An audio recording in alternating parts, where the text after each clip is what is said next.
Ladies and gentlemen, nerds and neckbeards, welcome to another edition of Westeros. Wheneverly. Welcome to the 28th episode, which, by the way, is our first remote episode ever. Dave, I can't even see your beautiful face. We're not even in the same room right now. I mean, I guess we could turn webcams on, but I'm not wearing a shirt, so let's just leave it as not. There's things that the internet and myself do not need to see. Exactly. Anyway, this is our first time doing a remote podcast. We have it all set up. It's actually running quite beautifully. I know, this is kind of nice and exciting. I'm interested to see, what our sound quality is, whether or not we're able to stay on track. Oh yeah, staying on track is going to be the hard one because we usually get way off topic. But anyway, it's an early morning. Man. An early morning cast. Instead of boozing it up, we're drinking our beverages to wake up for the day. Dave, what are you drinking? Ice water. Actually, nobody on the internet land will be surprised by. No, not at all. Dave drinking coffee? I don't think so. No. Giant tumbler of ice water? That sounds more like Dave. I'm actually still kind of waking up because, in fact, I got up about 10 minutes ago. Oh God! And I got your text that says, "Hey, we have to do this before noon, or else not at all." And I was like, "Oh crap! Looks like we got to do it now then." So here we go. We're just waking up. Let's do this. Let's wake up. I've got a giant cup of coffee. I've got a giant cup of coffee in a misshapen white large mug that says Bark on it, and there is a matching coffee cup that says Woof, because I am in my friend Katie's house and she's a dog lover. Oh, so she's got Bark and Woof. Bark and Woof, an old lady downtown Molly Brown. Her nickname is Molly the Neck. She's a chocolate lab who's super sleek, except she's all neck. She's just like a dog with a giant neck, which I've never really seen before. I love this dog so much. She's so sweet. But it's Molly the Neck. Nice. I'll take a picture of her and post it when we go live, or when we get this thing up and running. Excellent. Okay. So what are we going to talk about today besides the season 6 finale? Do you have something else? Holy crap. All I want to talk about is Cersei, but I suppose we have to be a little more controlled in that, because we didn't even talk about the Arya episode. No, we didn't. We've been away for a while, Dave. I blame you. Straight up, I just blame you. Yeah, I'm not taking any responsibility for it. Summer, as we have established, summer is a difficult time. We're very busy, I mean, you're very busy. I basically sit in my house and play video games all day, but... I suppose. I suppose. I mean, let's just be honest here. Mm-hmm. Yes. All right. So, let's start with the season 6 finale. You got some notes? I think we should just talk about the finale. I have notes, so my notes are from the Arya episode, because I was saying this was my first note. Can I read it to you? Yeah, go ahead. I wanted to do a whole episode on the history of the faith and the crown, and then I said, and then we get some kissing lessons from a bunghole poker before the Hound comes in swinging. Oh my God. That Hound is with the BWB now. Yeah. Right? What's up with that? It's kind of strange. It's interesting, though, because of the season 6 finale, when Tommen gives a new meaning to the word King's Landing. I think Clegane Bowl is now on, King's Landing. Did you come up with that joke? I did not. There's no way I came up with that joke. I didn't come up with this one either, but what's King Tommen's favorite band? King Tommen's favorite, something about a face plant. Fall Out Boy. What is Rickon Stark's favorite band? One Direction. Oh yeah, One Direction. That's right. Oh, I even tweeted that joke out. How did I not remember that one? Oh my God. This is why Stump Dave is so easy to do. God. I did not see that face plant out the window coming at all. I don't think anyone did. I mean, he just kind of stands there.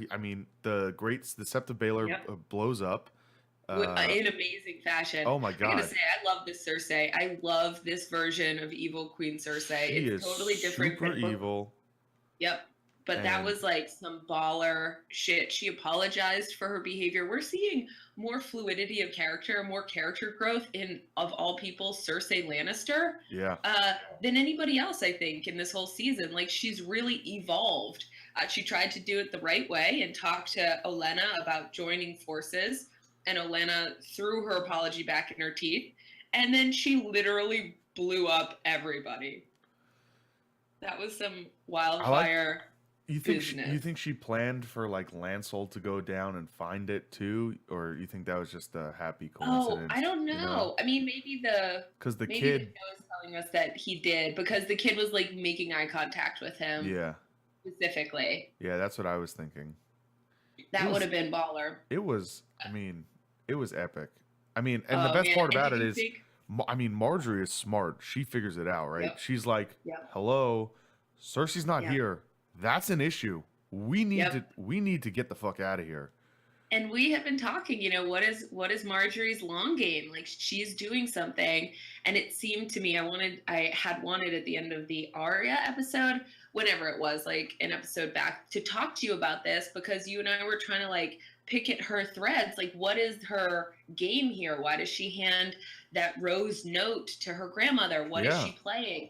And when Tommen at the end of that episode announces that there isn't going to be any more Trial of the Seven, I'm like, oh fuck, who do you think they're going to find innocent? You know, if it's just the High Septon and 6 other holy people, Yeah, it's going to be she's Marjorie, all like, right? Yeah. mother, mercy, piety, all over the city, you know, and then of course they're going to find Cersei guilty. And I didn't know how Cersei was going to wiggle out of that, but holy cajoli. Oh, she didn't have to wiggle out at all. She just blew it up with wildfire. I mean, oh man, and it was so great. We called it. Yeah, do you think that Lancel was going to be able to blow out the candle? No. I mean, come I was on. like, they're toying with my emotions. They're toying with my emotions. There's no way that shit's going up in flames. Like, absolutely. Oh man, and that was spectacular. I think the way that they filmed the explosion of that building, the angles that the camera used, just from like I don't know, from an artistic standpoint, the bell that smashes into the walls, it gets dislodged from, you know, and it goes like down the alley and hits a wall and ricochets and crushes some people, and then the big, like, you know, emerald green wildfire whooshes through the alleyways, incinerating people. I mean, that was some shit. Yeah, it was. It was an amazing power move by Cersei, which also now brings back the potential of a Clegane Bowl. It does it now. Yeah, so of talk course. To me about Clegane Bowl. So think about it, right? Because Yep. with no trial by combat, you can't do Clegane Bowl anymore, right? This one king, Right. King Tommen, says no more Clegane Bowl. There will be no Hound fighting for the Seven. There will be no Mountain fighting for Cersei, right? Yep. But now we have a Cersei who is queen with a mountain. There's nobody left in the faith, though. No, but so that doesn't mean Clegane has to fight for the Seven anymore. And who says it's going to be a trial by combat? It could just be a battle where the Band of Brotherhoods is uniting back with the Starks and they're attacking King's Landing or something. Now, the band, so Beric, the guy that was the one-eyed leather strap over his face when, you know, the Hound comes in and they're hanging everybody. They're hanging Lem Lemoncloak. Yeah. Dude, we got a tweet from Lem Lemoncloak. How awesome was that? Yeah, that was pretty dope. Not going to lie. The actor that actually plays him. That was pretty dope. Yeah, and he seems to be more he's very community focused, so like he responds to a lot of people's tweets, which is pretty cool. I think that's so cool. Oh, I was so heartbroken that that's the direction that they went with Lem. Yeah, because I think, you know what I mean, the show is really paring down to one storyline. You know, they are really trimming the fat here. Well, I think you know, I think eventually the books are going to do the same thing. I mean, if you really think about the overall story of A Song of Ice and Fire, it's really the White Walkers versus dragons, right? Or ice versus fire. So I don't think so. I think that there's space in the universe of the books to do many different stories. Like there clearly is. I mean, look still at alive. Yeah. There are just so many different worlds that are alive across the board. I don't think that they need. I don't think that Gurm needs to pare it down to one single story. I think it is a Song of Ice and Fire, which is the one story, but you get all these pockets and little universes inside it overlapping in this like complicated spider web that's so engaging. So I think that that's what the book does better than any other book, right? Yeah. Like that's why so many people love this story. There's so much to love in it, so much to pick at, so much to decipher. And in the show, I understand. I've come around, man. They lost me in that Arya episode when she falls down the stairs and everything. But like they brought it back. This Cersei stuff, some of the dragon stuff at the end of this episode. I'm there, man. I want to see where the show goes next. So let's talk about the next thing that happens. Well, before we move on, I just want to point out Gurm actually did tweet, and he said Tyrion drinks and he knows things. Cersei drinks and she burns things. I love it. That's fucking epic. Okay, so and she does burn the Tower of the Hand, right? After Tyrion escapes, quote unquote, she has the whole tower of the Red Keep Tower of the Hand burned to the ground with wildfire. She has all the alchemists come, and it's like glowing, and it sort of, in the book, it marks her descent into madness. Yeah. I mean, Cersei is becoming I think I remember she's staring into the green flames, and she's just like, oh my God. Yep.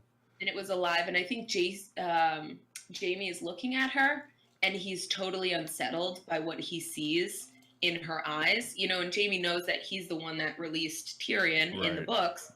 And Cersei will go to any lengths to capture him and kill him.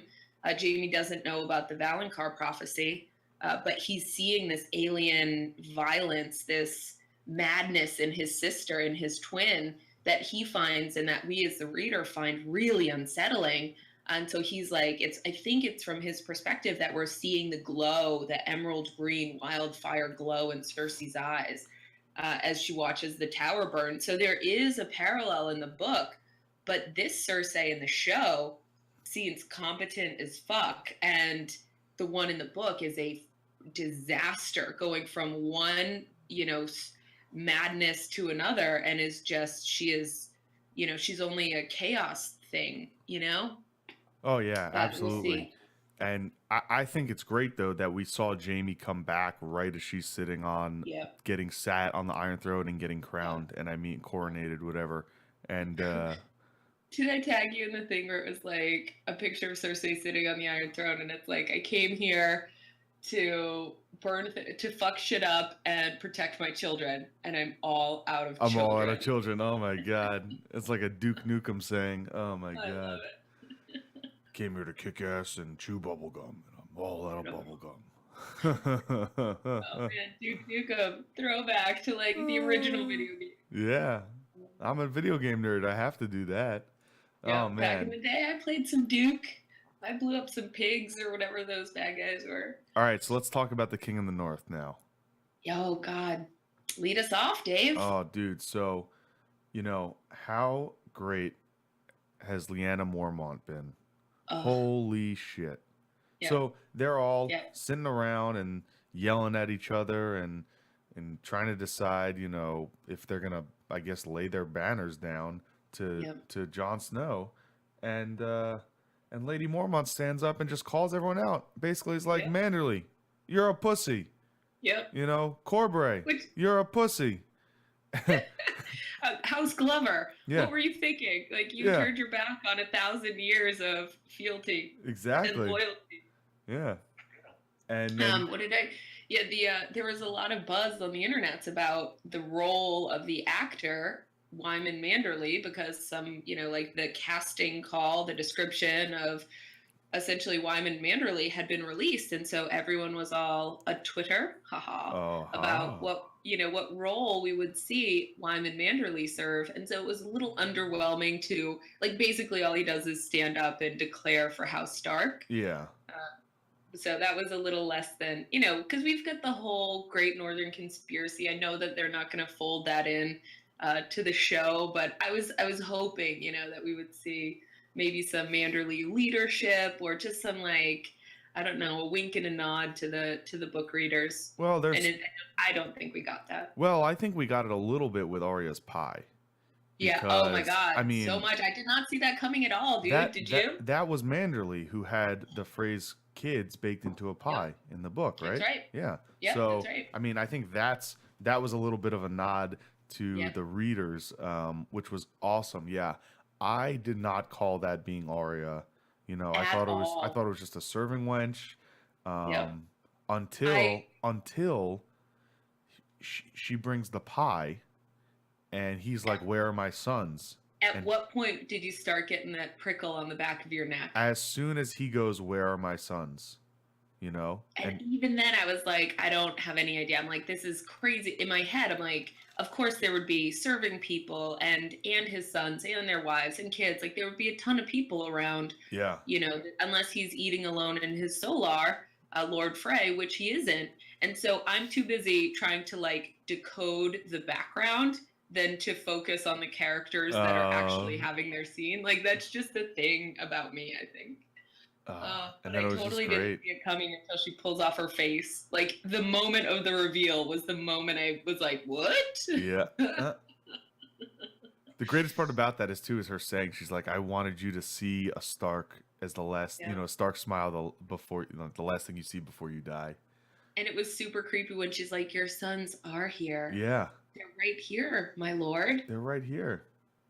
And he's like, "What are you talking about, crazy?" Oh, and then I paused it right after this because I was, I was watching it with the idea that you and I were going to talk about it, and I was like, "Holy fucking shit!" And I looked at Kirsten, and I was like, "Do you remember earlier when Bronn and Jamie were in the hall, and this same serving wench kept staring at Jamie, Yep. and Bronn was like, 'Oh, you don't even have to try. Like Yep. she can't keep her eyes off you.'"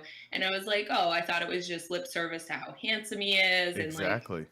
And it was Arya staring at him because she's coming at you, bro. Uh-huh. Like she's gonna come. The Lannisters send their regards. She's coming at you, Jamie. Oh my god. And once I realized that while he was eating the Frey pie, I was like, "Oh my god, Jamie, watch out!" Yeah. So the question is, where does she go next? Yeah. Right? Well, what do you think? So I have to backtrack a little bit if I'm going to give you my thoughts because so Davos finally confronts Melisandre about burning Shireen, and which, by the way, you totally called it. You said he was going to find that little toy. Oh yeah, he absolutely did. You totally called that. And so he finds the toy. He confronts Shireen, he confronts Melisandre about burning Shireen, and I think it was great. She has one great line, like, Davos says, you burned her, and she goes, and so did her father, and so did her mother. Yeah.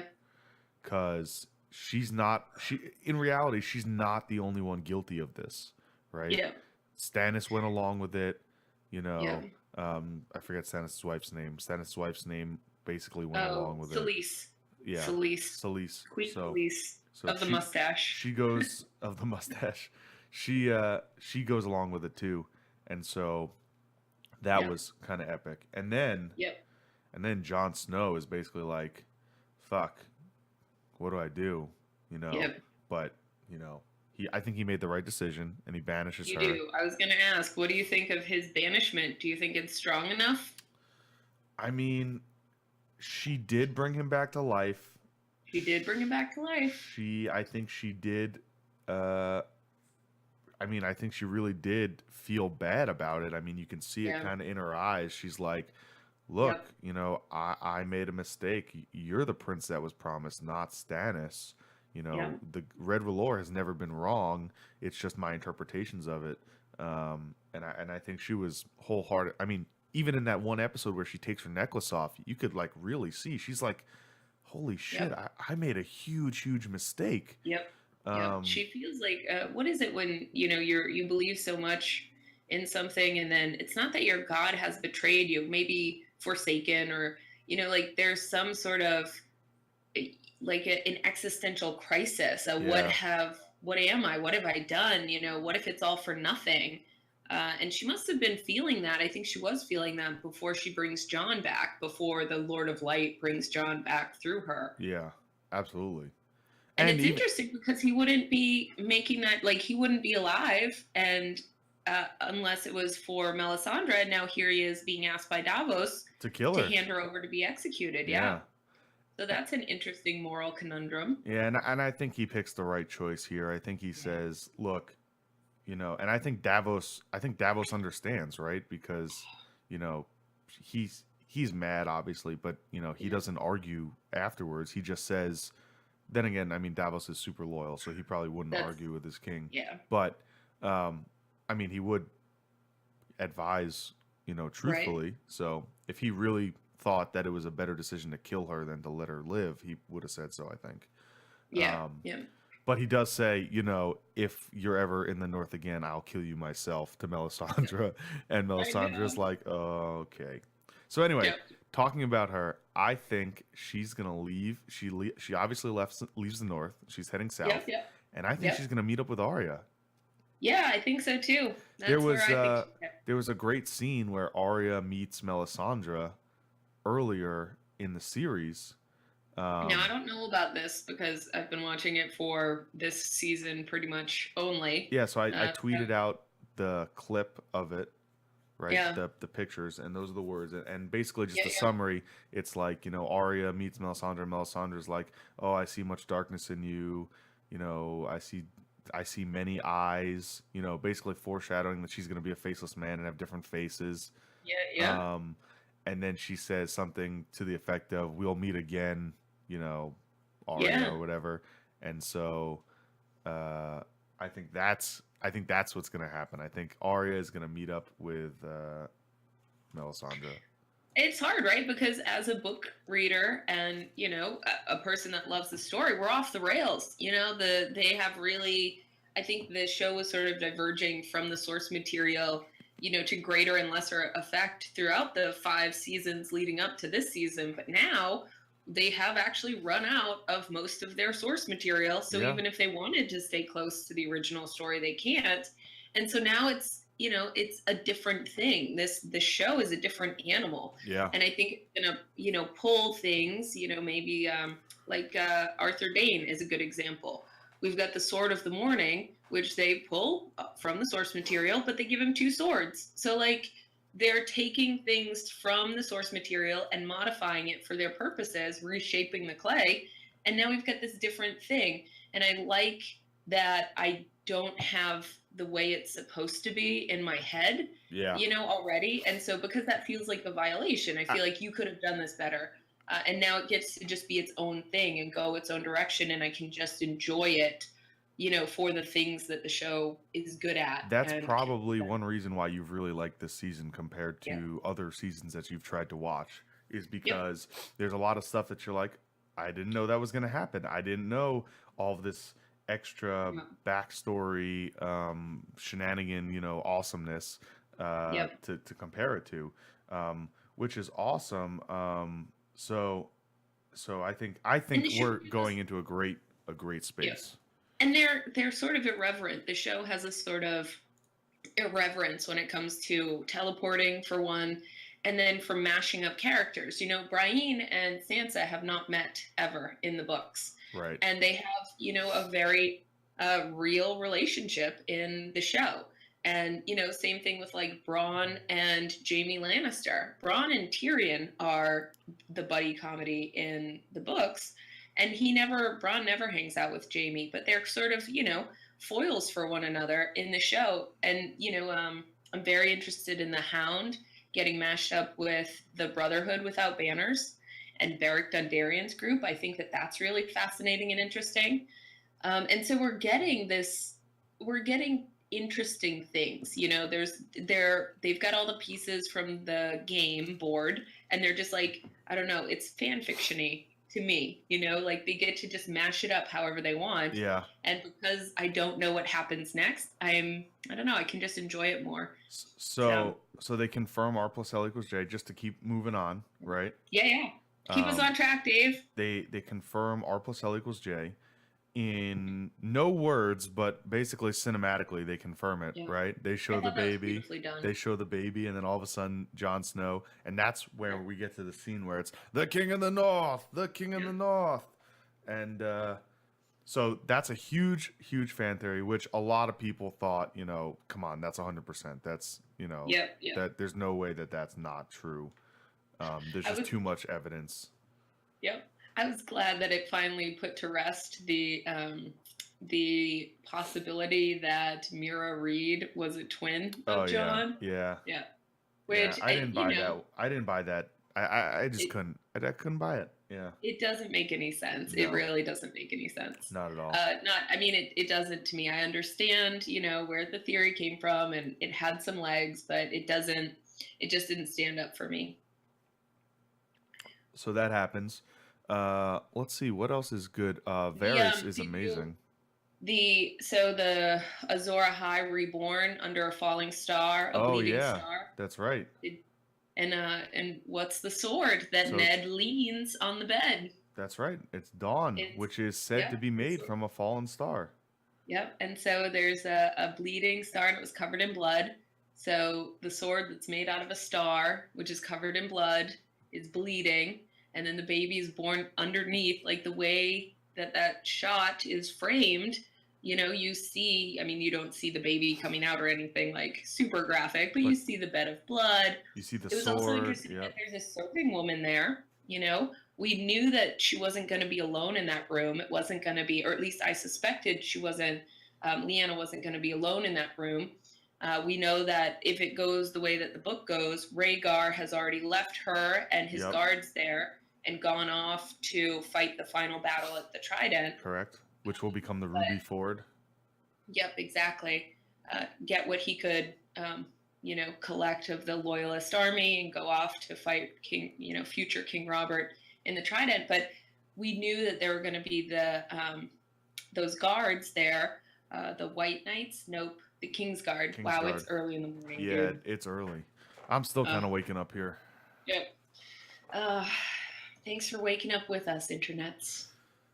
This is the morning show with Dave and Tana. Dave and Tana.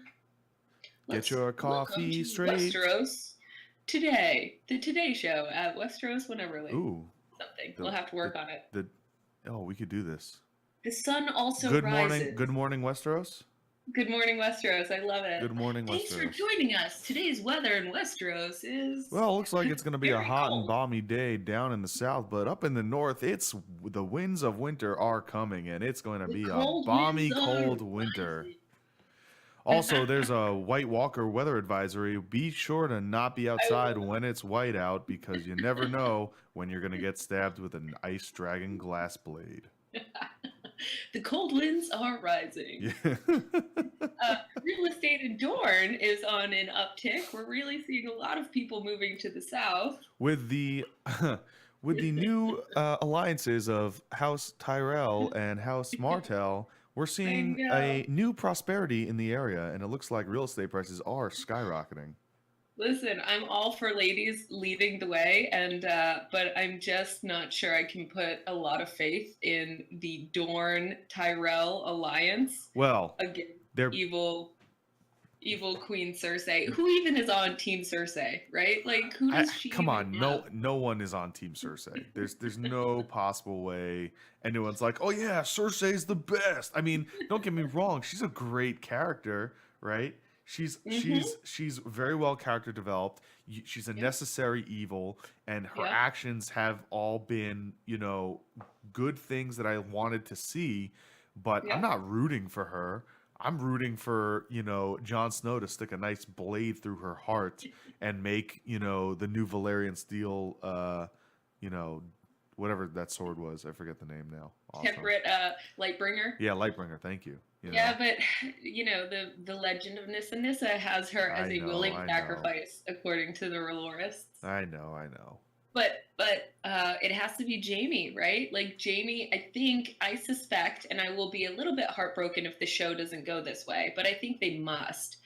I believe that the Valonqar prophecy has Jaime killing Cersei. They came into the world together. They'll leave it together. He's got a golden hand. So, like, all of the, you know, the prophecy stuff lines up. Yeah.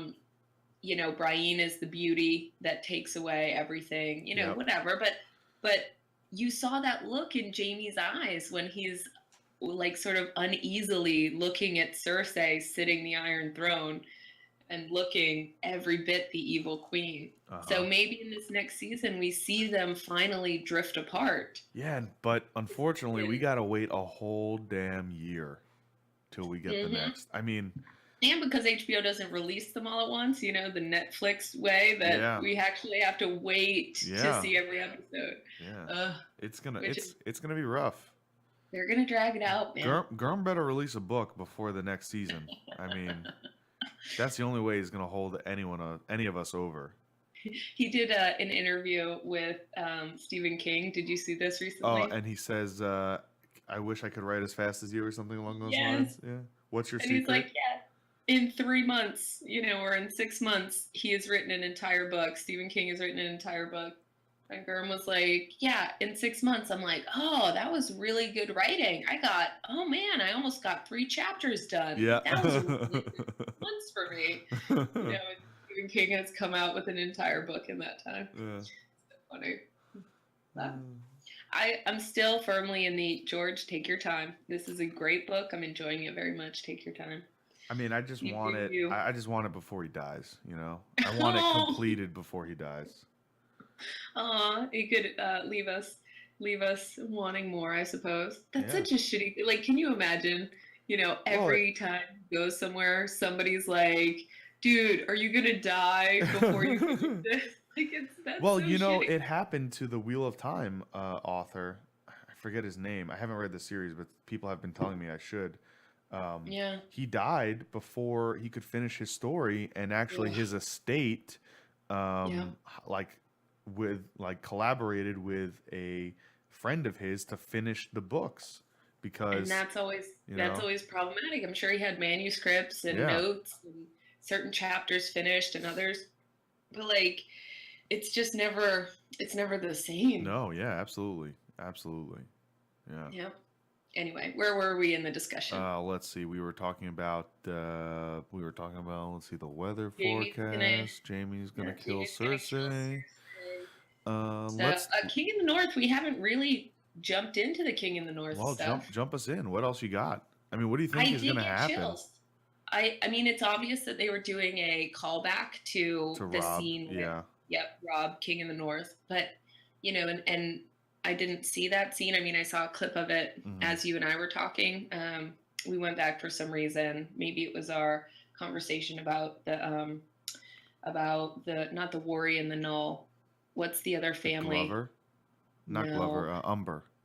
Umber. That's it. When we were talking about the Umbers, and we went back, and I was like, but you know, Great John is the one that claims him King in the North. Yeah, absolutely. And so I watched the scene, not in the context of the whole show.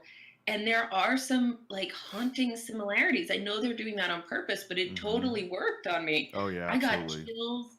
Lady Mormont makes her speech. Everybody swears their swords. You get that shot of the whole Winterfell common room, and everybody's drawing their swords up to the sky at once, and then turning on their knee and their swords in front of them. Man, I'm living for that stuff right now. Yeah, it was dope. And then John was about to cry a little bit. Like, he was so overwhelmed by this. And then in the corner of the room, you have Peter Baelish. Oh yeah. Fucking pissed, right? Because he declares his he makes what we think are potentially his intentions. So, he declares his intentions, but we don't necessarily believe them. But he declares his intentions to sit upon the Iron Throne with Sansa as his wife. Right? Yeah. And he declares it under the weirwood tree, which means that Weirwood Vision Bran is going to know about it. That's right. But I mean, maybe the show Baelish, maybe that's his goal, right? Like, but for me in the books, I do not think that Peter Baelish wants to sit the Iron Throne. Me personally, I think you can make a strong argument that he does, and that he's upwardly mobile, and that he wants to sit in the highest seat in the land.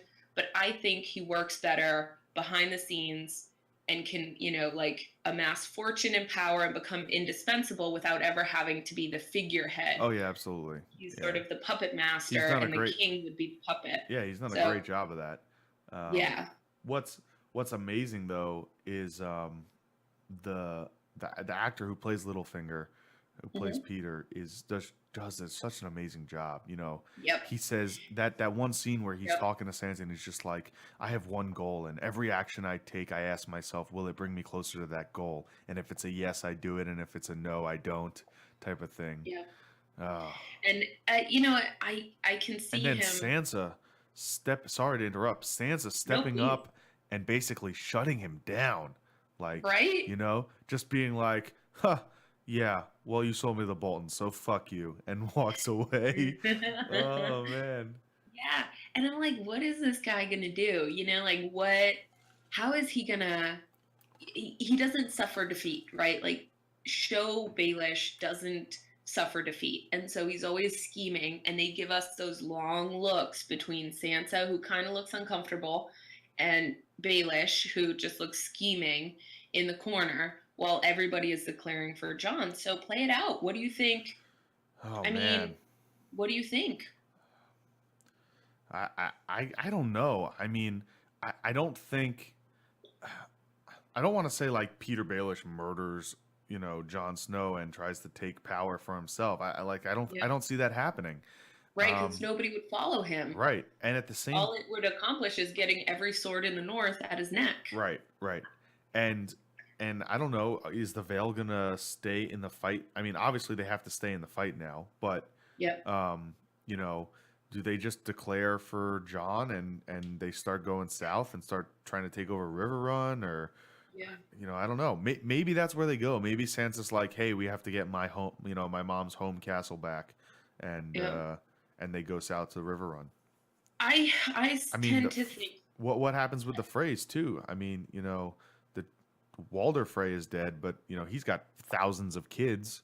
So right, except are we supposed to believe that all of his sons were made into a slice no, of no, pie, no, or just like the three or four? just Black Lothar and Yeah. and what? Blackwalder, Yeah, Lothar and Lothar Frey, Frey. Yeah, yeah, yeah. yeah, the top The guys. two I top, right? think I suspect that now that Jon Snow's identity as and what do you think his name is? As the crown prince Well, they called him Targaryen. they call him the White Wolf, Jon Snow, right? Yep. Yep. So, um, I would assume he's going to be Stark, but there's no way for anyone else to know his parentage because yeah, it was revealed to Bran, right? Yep. But it was revealed to Bran, and where's Bran? Bran gets dropped off at the wall, so now Bran has to come through the wall, I know you can't and even give the kids like a fucking horse. Like, what's yeah, up oh with yeah, that, Colby? right. Well, maybe Yeah. yeah, okay, but interestingly enough, do you think because there's this great comment like by Cold Hands by Benjamin Stark saying like the wall was made with magic foundations and what is dead Yeah. cannot pass, um, and now we're gonna have the three-eyed raven pass through the wall. Do we think Yeah. that that's actually what breaks the magic spell of the wall? No, I don't think You don't so. think so? I don't think that's what's gonna do it. No. I would hope that the three-eyed raven would know better. Would, something in the history, maybe he Yeah, could watch the creation of the the wall wall being from built. Weirwood Yeah. Vision, and someone might say, "Oh, the three-eyed raven can never cross the wall." I think it has to be a horn. You think The it's the horn of whole? Dorman, Yeah. there's got to be some sort of, but also there's the rumor of ice spiders, and the way that those super fast zombies moved, they were on ceilings and walls, so it could just be that they swarm over. um, the magic creatures are not the zombies, they're the zombie lords, the whites. Right. So if the whites send the zombies against the wall to tear it down, they could maybe break a hole in it. I don't know. I guess that's a possibility.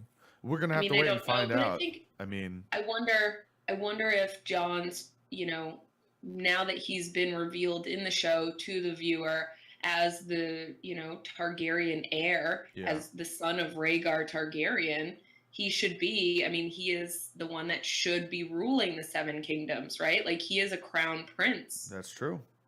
And so maybe Sansa gets Winterfell and Jon Snow gets the kingdom. But then we have his auntie coming over Yeah. with literally all of the armies of Marine. Oh my God, you've got the Unsullied, you've got the Dothraki, you've got the Yep. Krakens, you've got the Dornish, you got the House Yep. Martell, you've got House Tyrell. I mean, this is a huge fleet that is I know. heading with to 3 King's dragons Landing that apparently Dany can control. Like it looks like she can control all 3 dragons, which is absolutely. a bit of a game changer. So I mean, it looks definitely like so speaking of Dany, right? We get this excellent scene with Dany and Tyrion. Oh, it was so great. Tyrion is basically saying like, I'm not doing this for love, but you're the first woman that's ever like, that I can truly follow and truly believe in, and how much of that is just Tyrion talking, we don't know. He looks honest enough. I believed it. And I then believed it. and then she puts the hand of the queen thing on him, and I think he's just like, this is all I've ever wanted. This is amazing. And if we believe his parentage is true, they're half siblings. Yeah. They've both got the same dad, Mad King Aerys, because we believe that the Mad King raped was Joanna, right? Yeah, raped Joanna, and Tyrion is the result of that violence, and so that makes them have the same dad. So they're half siblings. Absolutely. And that brings us to the 3-headed, who's going to ride the 3 dragons, right? Yeah. We know Dany rides one. Yeah. I got to believe that Tyrion's going to ride another, and Jon Snow is going to ride the 3rd. I mean, I agree. We've been saying this since the beginning of time, right? They are the Song of Ice and Fire. Yep. And the question really is how are they going to link up? And do they link up because they both want to take out Cersei, or do they link up because Jon Snow shows up to Daenerys to Targaryen and says, "Hey, who gives a shit about Cersei right now? We've got bigger fish to fry, and those fish are like giant white walking disaster, like all humankind killing things, and we need you and your dragons." Yeah. And a lot of people are like, well, Dany and Jon are going to kiss, right? They're going to get together. But now that we know that they're, that she's his aunt, how does that get played out? We need to know how Jon figures out he's a Targaryen, right? Right. Because that's gonna be him jumping. Maybe he, maybe he's never knows. Bran. But he's got to run into Bran, doesn't he? They're too close in proximity. Oh yeah. To not. Where else does Bran go? We've only Jon's got going half through. a dozen. Bran is coming through the wall, and he's gonna like reconfirm everything that Jon was fighting for at Castle Black. Yeah. And I don't know if the North is just going to completely like fuck the South, let's back the North, and we have to do everything up here and take care of it ourselves, or if they're gonna like go down south, take over Cersei, and then get Daenerys to come back with them. So right, it'll be interesting to see how it plays out. One of the things I'm hoping for in season 7 is a Stark children reunion. Oh yeah, I would love to get a money shot like we got at the end of the season with Dany standing on the prow of the ship, and there's Tyrion, and we've just panned up past the horses and seen the Unsullied, and so we get like that. That was a huge and very well done final shot, I thought. Yep. I would love something similar, not maybe as epic, but with Jon, with Sansa, with Arya, with Bran, all the living Stark children coming together. Back together. As adults, like, Speaking of money shots. Yeah. Let's talk about Sam blowing a load in the library. Right. I mean, and the guy who plays that maester at the front was epic. That was like epic comedy. So apparently, he's a comedian. He's like a Swedish or Finnish, or he's some like Eastern European comedian who they cast to play that role. It was perfect. Oh, it was his so good. Refusal to reach his hand out was awesome. Yep.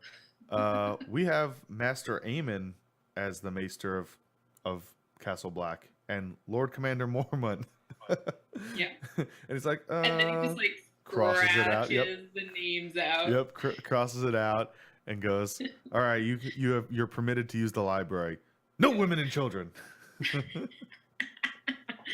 And it was awesome. Like I'm such a nerd for architecture, and that setup where they have those hanging like brass chandeliers. Oh, those brass chandeliers that are on the intro of the game, the show. Yes. That's Yeah. exactly right. Yeah. And so, but they focus the light so that, Uh-huh. you've got your reading nooks in the Yep. darker areas of the library, Yeah. but, you've got sort of spotlights coming, Yeah, you can from the I look at those as you could readjust those so you could like go yeah, to a different nook and read an area, and I yeah, thought that was, yeah. oh, I mean, it's so maesterish, right? You Oh know? God. And Oh God, yeah. Sam walks in the library and he's just like, "Oh fuck," and he blows a load. Do you think we're gonna Yep. see I don't Merwin? know. I think Marwyn might be a Is little it bit too too. is it too late in the series to like introduce the um cryptic and, let's say, I don't know, plotting and schemes of the Citadel? Right? I Because do we've think talked so. about how the Citadel may be playing its own quote unquote game Yep. of for the realm, right? Yep. Behind everything. So Yep. I've got a bunch of notes on. I want us to do a focused episode on the faith and the history. Once Tommen disbanded the Trial of the Seven, I went searching for, precedence. for precedents and to see, when did the Trial of the Seven start, whatever. And so I want to do one on the faith, and I want to do an entire episode on the Citadel, Okay. and because the two kind of work hand in hand, Yeah. and they have a very fascinating history. The way that the high towers of Old Town embrace the faith to save their own necks is really sort of schemy and interesting. But that's all for later. Like this is I think it's too late in the season for them to do it. I think Sam like goes to the Citadel and learns what he needs to learn and is, heading back north with Heartsbane, which apparently he can get, without anybody chasing him down. Any And repercussions? Yeah. yeah, no repercussions at all. Mm. Your super sadistic father totally wouldn't hunt you down to the death to get his Valyrian steel sword back. I'm sure that's how that would go. Yeah, right. Oh, God. And he knows where you're headed. Like, Right. there's just Yeah, you told the him. show Right. is still, Yeah, exactly. Yeah. the show is still super eye-worthy in parts, but as long as you sort of fuzz your eyes and don't look at it too squintily, Yeah. then Yeah. it can be a lot of fun. Unfortunately, there are plot holes in certain locations, and Yeah. and that sucks. But Yeah. but So at least we've got a good old Tana to snoop them out and bring them forth to everyone. to point out when we should be rolling our eyes. Yep. Exactly. Oh, Yep, that'll be very interesting. What else? Randall What were the Tarley not going after Sam. Okay. Yeah, Heartsbane, totally fine. What else happened in the season 6 finale? Yeah, Did we cover it all? There was really great talk. Oh, what do you think Jon Snow's name is? They did that. His name is John blah, blah, blah. Targaryen. I think it's John Targaryen. She says, I think she shapes the letters A-E. I think that there's a soft. You think she says Azor Ahai? No, I think that she says. So my guess for it. Do you remember way back? And I wanted, if I had been truly prepared and in my own space and not on vacation up in the Boston North. How dare you go and enjoy yourself? It's summer and you got all your work done last 2 weeks ago. And how dare you go enjoy yourself? This is unacceptable. How dare I go to my cousin's wedding? I know, right? Yep. Don't have fun, Tana. Completely So yeah, I'm away from from my audiobooks, but I want to go back and I'll find it for us at some point. In Game of Thrones, Jon and Robb are sword fighting, and Jon, this is told in, I think, a Jon flashback, and they would, he's feeling anxiety about his desire to have Winterfell, but feeling like he's robbing Robb of his birthright, and so he's thinking back of when they would sword fight on the stairs or in the yard, and Robb would say, I'm the Hungry Wolf, or I'm Aegon the Conqueror, or whatever, and Jon Snow would say, I'm Aemon the Dragon Knight. And because Rhaegar already has a son named Aegon, right? If we're going by the book, he's got a daughter, Rhaenys, and he's got a son, Aegon. And so I'm thinking, who else would he name? And I think he would name him after the uncle, Aemon the Dragon Knight, who was the Lord Commander of the Kingsguard.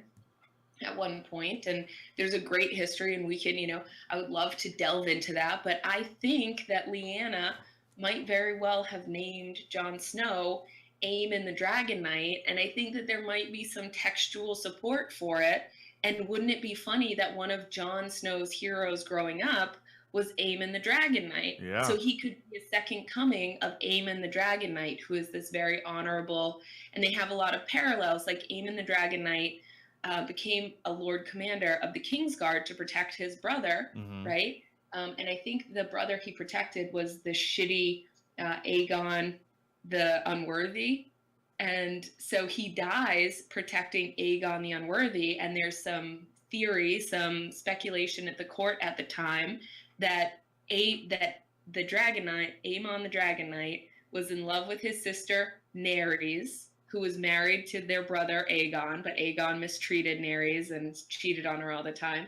But that one of their children was his. Was his instead of Aegon the Unworthy. So all the Blackfires and the Brackens and the bastards, Bittersteel and Brynden Rivers, right? You remember those guys? Yeah, absolutely. Who doesn't remember brother, them? Yeah, Daeron the Good, that's his name.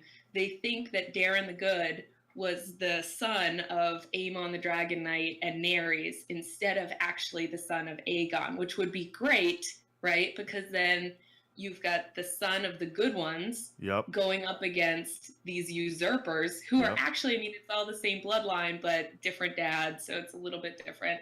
And so anyway, there's really interesting parallels that we could pick at if that is indeed. So you think his name is actually Aemon? I think it's Aemon. Yeah, I think he's named after the Dragon Knight. Yeah, so that would be that's my own personal thing. And I played that scene. I kept like tapping on my screen, like go back 10 seconds, go back 10 seconds. Yeah. And I was like, what is she saying? And I know they're not going to show it to me, but I'm trying to like read her lips. And to me, it looks like A-E something. So, which is every fucking Targaryen name, right? Yeah, of Aerys, course. Aegon, Aemon, Aemon, all of them. So the question then becomes again: do you think Jon ever finds out? Like, I don't think so. It would have to, like you said, it would have to be Bran. It would have to be at a meeting of the Starks, right? Yep. It'd be StarkCon 2016 or whatever. Year after Conquest. I would totally whatever. go to that con. StarkCon. I would do some fan art like you wouldn't believe at that con. Yeah, you would. I think so. I think that he's got to find out because the show is many things, but subtle is not something that the show is. Yeah, so if they reveal who his parentage is, it's got to be important somehow. Yeah, so we know that Bran knows, we know that Bran is at the wall. We know that Jon is in Winterfell. It's low-hanging fruit. It's too, they're too close to not have that come together in a satisfying way. Or even maybe they'll rip it away at the end, like Bran is about to tell him his parentage and Bran gets murdered or something. But I think the players are too close to not have some, exchange of information or something like that happen. And, with that though, you have to also take into consideration that D&D have said that there's only about 13 more episodes. Yeah.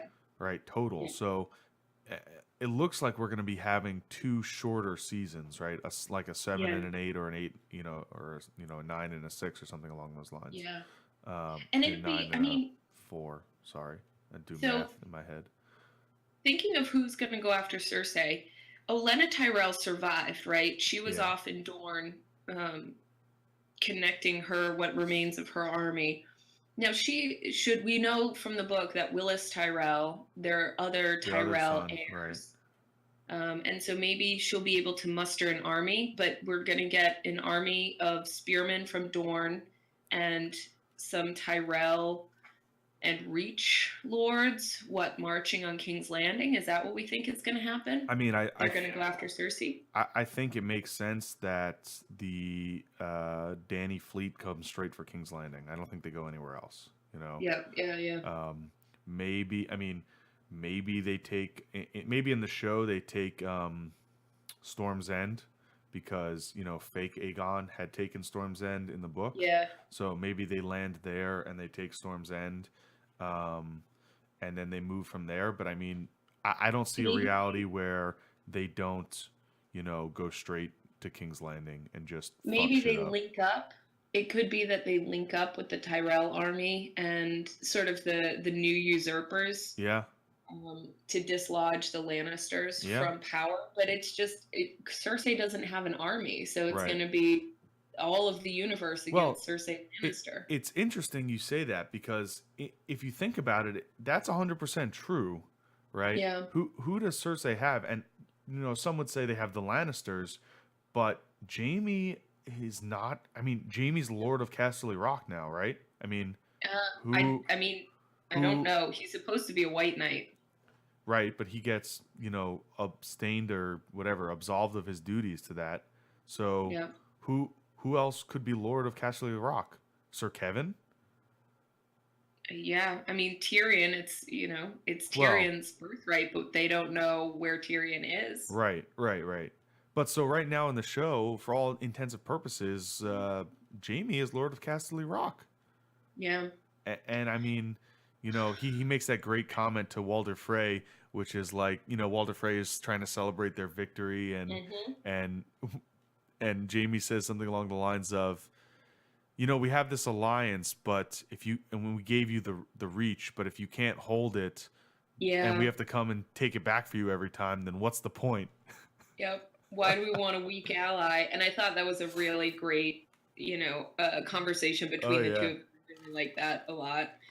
And Walder Frey, you know, looks very chastened. I like the actor that plays Walder Frey. I think he does. You mean the guy who was in Harry Potter as well?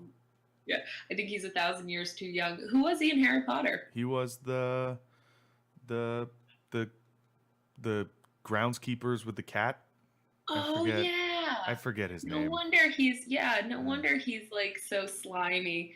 Yeah, that's right. Yeah. Mrs. Norris was the name of the cat. I can't think of the groundskeeper's name. Forgive me, nerddom. It's very early. Yeah, and I mean, we are Game of Thrones nerds, not Harry Potter nerds, to be fair. Although we're both. Hashtag Ravenclaw. Well, I don't know if I'm Ravenclaw or not. I didn't take the test or not. No. I feel like I'd be Slytherin.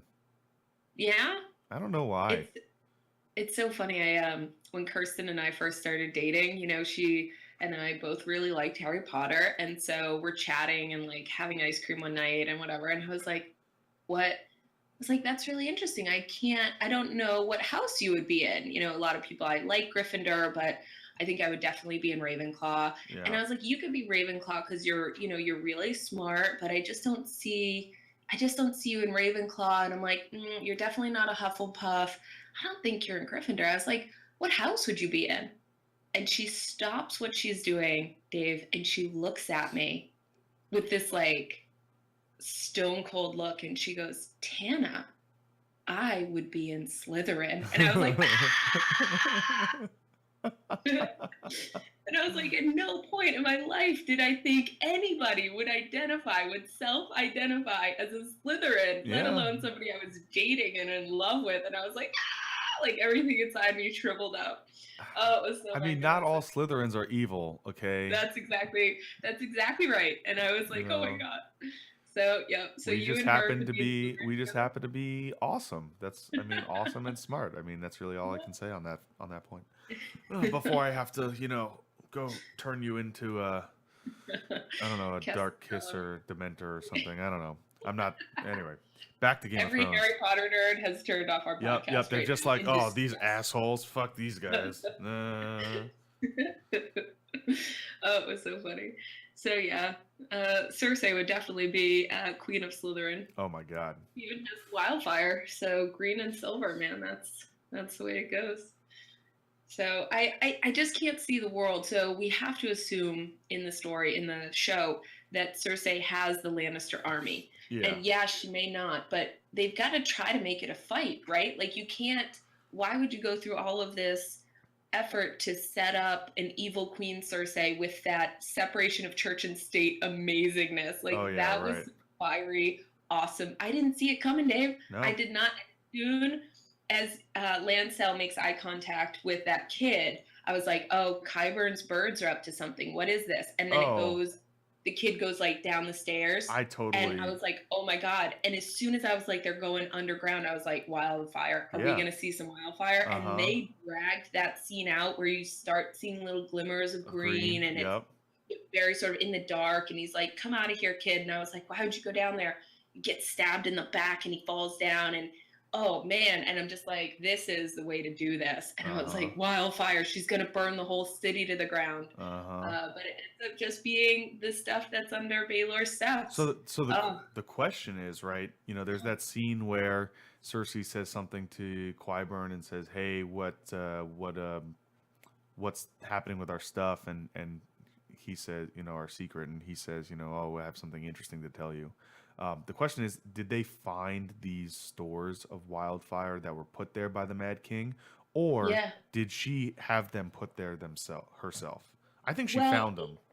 I think she did too, and I think isn't there a flashback or there's something in the show where we see the wildfire under the city and we see the Mad King. It might have been a three-eyed raven. It was a three-eyed raven montage, and he says, "Burn them all." Yeah. Yep. So the show has shown us through different characters that there is wildfire underneath the city. Yep. Right. Absolutely. So they've set that up at least a little bit. In the book, it's underneath everywhere in the city, and they found some places, and you know, Tyrion has had them carefully moved it, or you know, like there's been some stuff. But Jaime is, as far as we know in the book, is the only character that knows he was standing next to Mad King when the alchemists were making their maps and you know, planning out where to put everything. And so like, not only does he know there's wildfire into the city, but as far as I'm aware, he's the only living character that knows exactly where all of it is. So I think that'll play a part in the books to come, but in the show, apparently it's just, and that whole time bomb with the candle burning down on the wildfire. Right. Oh, that just, Don't we think in the books that Tyrion actually knows that there's some down there? I mean, there's that one scene where he's having the pyromancers make it, and they come back and say, "Yeah, we kind of just also found this bunch here." They're like, he's expecting them to have like 2,000 jars, and they have 10,000, and he's like, "What?" And the alchemist is like, "Yeah, ever since that comet was in the sky, our magic is working great, and we found all these old ones." And so Tyrion's like, we need to get that the fuck out from under the city. So he knows about some of them, but he doesn't. I think Tyrion may have sent out search parties to like quietly find the things under the city. But I don't think he knows where all of them are. Yeah. But you're right. He knows that there's wildfire under the city. Which, if he links up with Daenerys, will be invaluable. Oh my God. His knowledge of the Seven Kingdoms is going to be invaluable to Dany. Yeah, well, that's why he's the hand of the queen. Yep. And, you know, the book is just, I love the book. He was supposed to get eaten. Him and Penny were supposed to get eaten by lions in the fighting pits as a sort of comedy relief commercial during, you know, when they reopen the pits during the poison locust scene. But Dany, you know, sees these two dwarfs jousting, doesn't know it's Tyrion, has never met him, and is like, you know, what is this? And whatever the guy's name is that she marries, the like total piece of shit, is like, oh, this is only the opening. Wait till the lions come and eat them. And she's like, what? And he's like, yeah, we've had the lion tamer not feed the lions for 3 days, and this is going to be hilarious. And she's like, no. And she totally forbids them from being eaten by the lions, right? And that's what keeps Tyrion alive. And he sort of puzzles it out, you know, in sort of some of his chapters as they go on. But Dany stops him from getting eaten by a lion, right, without meaning to. And this is the great part of the book. And then he's like, you know, he's getting captured by slavers and he's making his way. He's not inside Meereen. He's not even close. I mean, he's outside Meereen, but he's not even close to becoming Hand of the King. He's never even met this woman. Yep. So it'll be very interesting to see how the battle plays out and, you know, what his role becomes. I could see him running the city and, you know, but there's always twists and turns. And on that note, ladies and gentlemen, we'll have to wait till the next season to find out more. But this won't be the last time that you hear from us, because we are nerds and we have We have to neckbeards. celebrate our birthday too, Dave. We Oh, had a man. birthday coming up. We won't did. spoil it for the listeners, but we had a birthday. We have to do like a whole birthday celebration for ourselves. We're gonna have to do one. When are you coming back, by the way? I'm back next week. Excellent. So Perfect. We'll Sounds have good. to work. But what do you? So leave us with something to look forward to, Dave. What do you really want to see? Like, what is your, top 3 awesome things that you hope to see in the next season 7 of Game of Thrones? I think in no particular order. I think you hit number 1, a StarkCon. I want to see reconvention of all the Stark children, and I want to see how badass they are. Number 2, I want to see Arya meet up with Nymeria again, and I want to see the she-wolves. Yeah. I totally forgot about that. And number 3, I want to see some motherfucking dragons take on some motherfucking White Walkers. Yes. All right. I think those are my top 3 things that I want to see next season. Do you think that there'll be like some sword fighty battle between Night's King and Jon Snow? Oh yeah, there already was like kind of one. I mean, not really, but there was a showdown, right? There was a showdown. They were staring at each other like it's you versus me, buddy. Yeah. I think there's got to be some sort of one wall, 2 men enter, only one shall leave. The battle of the White Walkers. It's the White Walker versus the White Wolf. Who will win? Do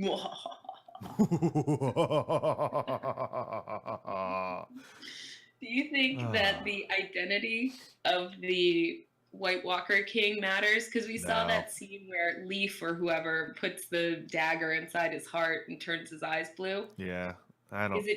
Is it just some guy, or do you think there'll be some history behind this guy? I don't think we're gonna get. I mean, we have only 13 episodes left. I don't think we're gonna get any more history on that. And I mean, it's kind of sad because there's a lot of story and history that they can do. And who knows? Who knows? Maybe we'll see the end of that story, and maybe we'll see HBO hire people to do like a history of Westeros. You know what I mean? Like a Duncan Eggs tale or something. Duncan Egg would be awesome. Robert's Rebellion. If they did Robert's Rebellion, that could be. I think Robert's Rebellion is too close. I think it's too close in history. I think if they did that, it wouldn't work as well. I think because people would be wondering where their favorite characters are and stuff like that. I think they have to go, especially because although we do have George R.R. Martin's writings on the Rebellion and we do have a good understanding, we don't have as good of understanding as we do that's taking place now, right? Yeah. Because it's a lot. So I think if they really wanted to do something significant, they have to go back thousands of years, maybe old Valeria, maybe it's Aegon the Conqueror, maybe it is Duncan Egg. I think even Duncan Egg is far enough back that and we have a good basis of a story that we could see like an ongoing series, the Adventures of Duncan Egg. I mean, think about that, right? Awesome. That could literally be a never-ending series, right? I mean, theoretically. Would be so fun. You heard it here first. Okay, yeah. I have one final question for you. Do you think we're going to see the dragons turn on one another? The actual dragons, or you mean like Targaryen, Jon Snow? Let's say, another person besides Dany becomes a dragon rider, and it could be, whoever you think, right? But will we see the dragons fighting one another like the Dance of the Dragons in the show? I really don't see it. I mean, I could see maybe partially like Dany and Jon yelling at each other. Dany's like, we have to go to King's Landing and control the realm. And Jon's like, hey, bitch, we got to go fight the White Walkers first, or else there will be no realm. Right, exactly. I suspect that it's too kumbaya at this point, and so I'm trying to think cynically. And George has said, some fan asked him, what about something, the Dance with the Dragons? And his response was the first one or the second one. And there's only been one. And so, we've got a lot of discord. And in the show, or rather in the books, there's way more people, like fake Aegon and all of these other Right. different people that might get dragons, and Dany can't actually control more than one. So And what it about, seems possible. Dragonbinder? And in the Yeah, show, we've got, exactly. where's Euron in the show right now, right? He's building ships Exactly. on And the yeah. Pike or whatever. So Yep. And meanwhile, we've got Euron in the books after that Forsaken chapter looking like half a god. All he yep. needs is a dragon. And So, like, there could be yeah. these dragons fighting one another. So, I wonder if in the show, is the show too kumbaya, and will we see the dragons either, maybe not turning on each other, but being turned on each other? Yeah. And so you have Dragon Rider fighting Dragon Rider. That's a very good observation. And I think we got to end on that bombshell. I mean, just a picture of Euron in a full set of Valyrian steel armor. I hate that guy so much. We needed a good villain. We really did. We really did. We're gonna need villains in the show too. So maybe we'll get some new villains coming out. Yeah, we've got what's his name? Evil Elijah Wood was turned into kibbles and bits. We're running out of villains. Now we have Drunk Uncle Wolverine. Drunk Uncle Wolverine is our only villain, and Patire isn't really threatening. I'm not sure. I really believe that you're that tough. So we're gonna have to see a new villain, I think. All right, ladies and gentlemen, thanks for listening to our first ever remote podcast. I think it went over great. I think we sound okay. Please let us know. Yeah, please tweet us at W4RRI at Worry with a 4 instead of an A, and at Tana Ford. Tell Tana Ford that you're absolutely pissed at her for going on vacation and it's unacceptable. I know, I'm the worst. If you want to play along at home, sip your coffee, your nice hot coffee. Or in my case, a giant tumbler of ice water. I make my coffee with very strong with I use a French vanilla creamer in it, and that makes it sweet enough and light enough. I know. It's like a one-stop shop, right? Because you're traveling, and my friend Katie only has milk, gross, that she uses in coffee. I mean, you're in like Boston. You can like go to a hipster coffee shop. I'm sure there's one on every corner. I know. Kirsten's like, Tana, we're not traveling to Siberia. You don't need to like pack all this shit. And I was like, I know, but I'm me. I can't not. All right, we apologize for not getting drunk during this episode, but. Hey, this way non-drinkers can play along with us at home. Just wait. Tumblers of water. Just wait till next week. We'll make sure to make it extra sloppy, like a sloppy floppy fish. Challenge accepted. Challenge accepted. Anyway, thanks for listening, everyone. We'll see you next time here on Westeros Wheneverly.